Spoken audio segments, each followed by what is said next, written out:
آج ہم جن بڑے خطرات کا سامنا کر رہے ہیں ان میں سے ایک تعلیم کا معاملہ ہے، خاص طور پر سوشل میڈیا کی دنیا میں۔ سوال یہ ہے کہ کب اسلامی علم ٹک ٹاک جیسے رجحانات کے ذریعے سستا اور معمولی ہو جاتا ہے۔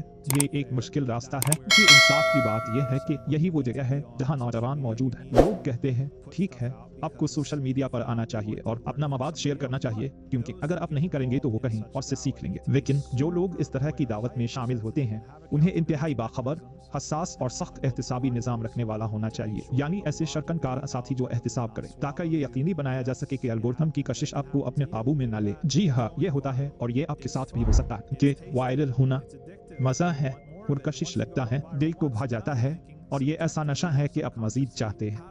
جب ایک بار آپ وائرل ہو جائیں تو آپ شعوری لاشعوری طور پر سوچنے لگتے ہیں کہ دوبارہ ویسا کیسے کیا جائے، یعنی وہی چیز دوبارہ وائرل ہونے کا نسخہ، اور یہ آپ کو ایک خطرناک راستے پر ڈال دیتا ہے۔ اگر آپ دیکھیں کچھ چینلز جو تردیدی مواد میں ماہر ہیں اور آپ ان کے ویڈیوز کا ریکارڈ دیکھیں تو آپ پائیں گے کہ سب سے زیادہ ویوز ہمیشہ تردیدی ویڈیوز پر آتے ہیں، یہاں تک کہ کچھ لوگ جو شاید فائدہ مند اور تعمیری مواد بنانے کی کوشش کرتے ہیں لیکن جو کسی کو نیچا دکھانے یا ڈرامے پر تبصرہ کرنے سے متعلق نہ ہو، ان کے وہ ویڈیوز بہت کم دیکھے جاتے ہیں۔ پھر کوئی ایک آتا ہے، وہ پہلی یا دوسری بار کوئی تردیدی ویڈیو بناتا ہے اور اچانک وہ کسی ایسے موضوع پر بات کرتا ہے جو ڈرامائی ہو اور اس وقت چل رہا ہو تو وہ ویڈیو دھوم مچا دیتی ہے، یہ وائرل ہو جاتی ہے۔ اگلی بار جب وہ ویڈیو بنائے گا تو کیا کرے گا؟ کیا وہ واپس بچوں کو الف با تا پڑھانے لگے گا؟ نہیں، وہ دوبارہ اسی نسخے کو دہرانے کی کوشش کرے گا تاکہ ایک بار پھر وائرل ہو، اور پھر کچھ پتہ چلنے سے پہلے اس کی رہنمائی دراصل اس کا نفس کر رہا ہوتا ہے۔ یہ کہنا مجھے اچھا نہیں لگتا لیکن احتیاط ضروری ہے۔ اس کا مطلب یہ نہیں کہ ہر تردیدی ویڈیو غلط یا گمراہ کن ہے، بلکہ تردید کا ایک جائز پہلو ہوتا ہے اور اس کی ایک مخصوص جگہ اور وقت ہوتا ہے۔ اسلامی روایت اور علمی ماحول میں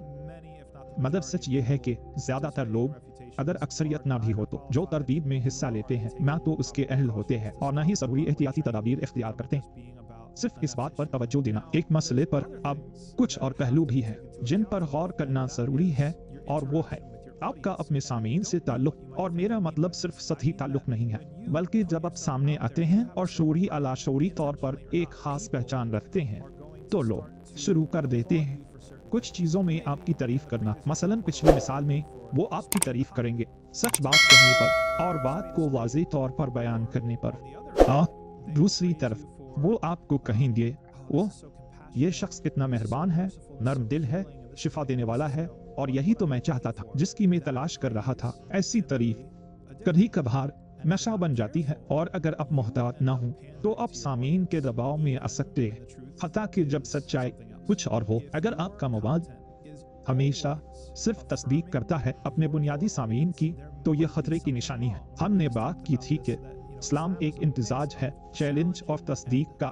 آپ کو ہر وقت 100 تصدیق نہیں ملے گی اور نہ ہی ہر وقت 100% چیلنج۔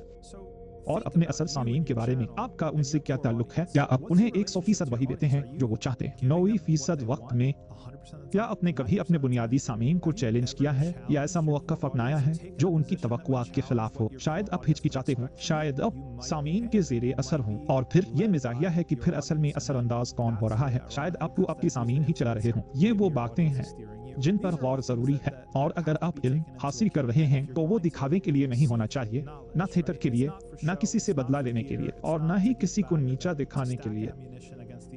یہ اللہ کے لیے ہونا چاہیے۔ آپ کا علم آپ کو جنت کی طرف لے جانے والا ہونا چاہیے، اور جنت میں جانے کا طریقہ یہ ہے کہ علم پر عمل بھی کیا جائے، صرف سکھایا نہ جائے۔ یہ بدقسمتی کی بات ہوگی اگر تعلیم کے وقت آپ کا ارادہ خالص تھا اور آپ نے وہ علم حاصل کیا جو آپ نے چاہا، لیکن وقت گزرنے کے ساتھ جن پلیٹ فارمز پر آپ سکھاتے یا بانٹتے ہیں ان کی وجہ سے